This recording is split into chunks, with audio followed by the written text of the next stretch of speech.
gouvernement fait une erreur, c'est ce même gouvernement qui se doit de vous rembourser votre argent. Et si vous voulez, même avec des intérêts, parce que 10 000 francs comme intérêt, ce sera 10 300 certainement en un mois.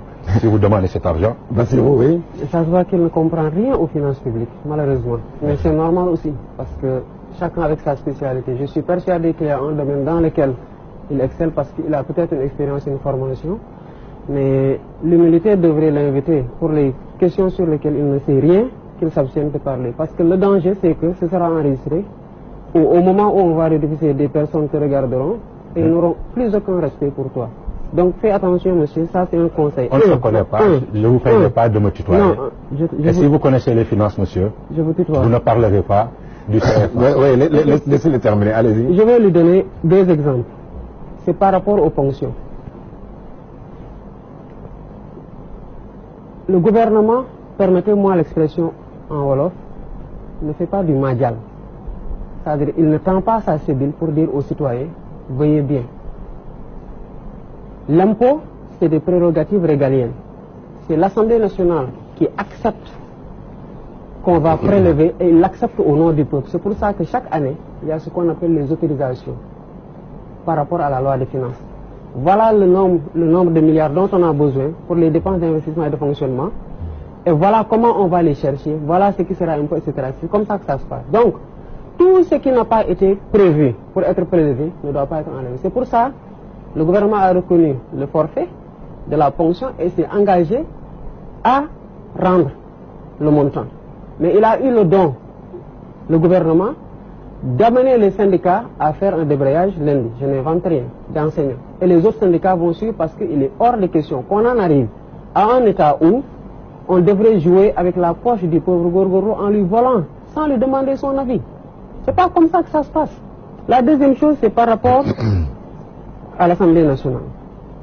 Moi, je suis inspecteur des impôts, je sais de quoi je parle. L'impôt qui est prélevé sur un salaire, si vous n'avez qu'un salaire, on ne vous demande pas de déclarer.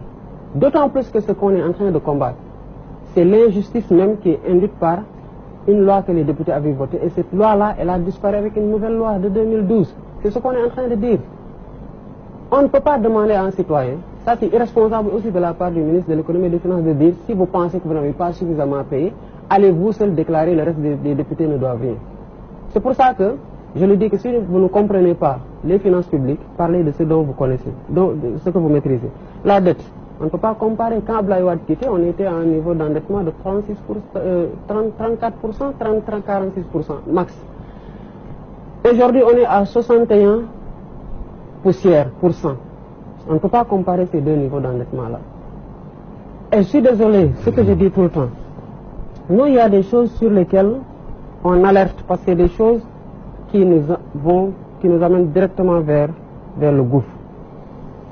Si on part par exemple des mauvaises pratiques administratives, quand vous dites que vous avez réalisé un taux de croissance inédit au Sénégal, que le pays va bien, mais pourquoi diantre vous êtes obligé de passer par des lettres de garantie, de déraper sur les ressources extérieures, de les maquiller, de passer par des autorisations de signature qui ne sont pas des mesures normales pour exécuter le budget, de ponctionner le salaire. Et moi, je vous dis que j'ai vu un document dans lequel le gouvernement dit que même par rapport à certains primes qui font partie de la rémunération des agents, c'est normal quand vous arrivez, c'est le gouvernement qui dit voilà comment je vous paye selon vos statuts, votre grade, votre ancienneté. Et vous travaillez en contrepartie de ce paiement-là. La fin du mois, on doit donner ça.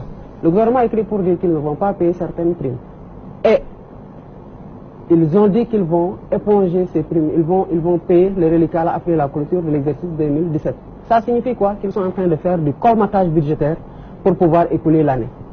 Et le président Ousmane Sonko l'a dit la dernière fois, qu'ils seront obligés, à la fin du mois de décembre, ils doivent clôturer l'exercice budgétaire 2017.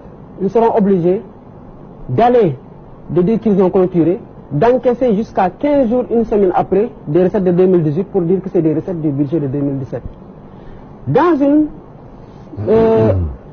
tenue budgétaire orthodoxe, on ne fait pas ça.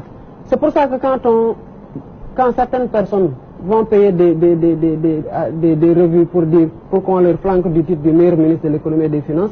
J'ai entendu la dernière fois un député dire au ministre de l'économie du sport que c'est vous qui avez qualifié le Sénégal. On est dans la laudation qui n'honore pas la fonction du député.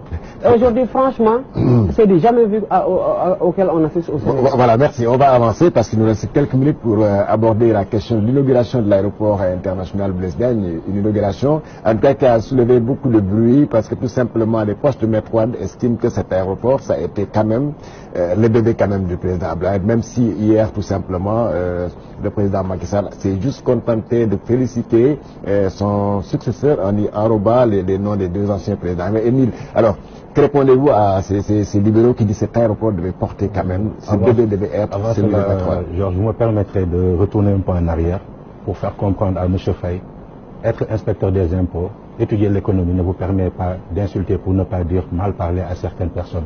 Mais je vous comprends, c'est à l'image de votre leader. Juste une chose, les impôts sont obligatoirement prélevés. La ponction ne se fait pas tous les mois. Alors revoyez votre verbe, revoyez l'économie. Voilà, revenons au débat, voilà. Alors, j'aurais juste aimé parler de ces 36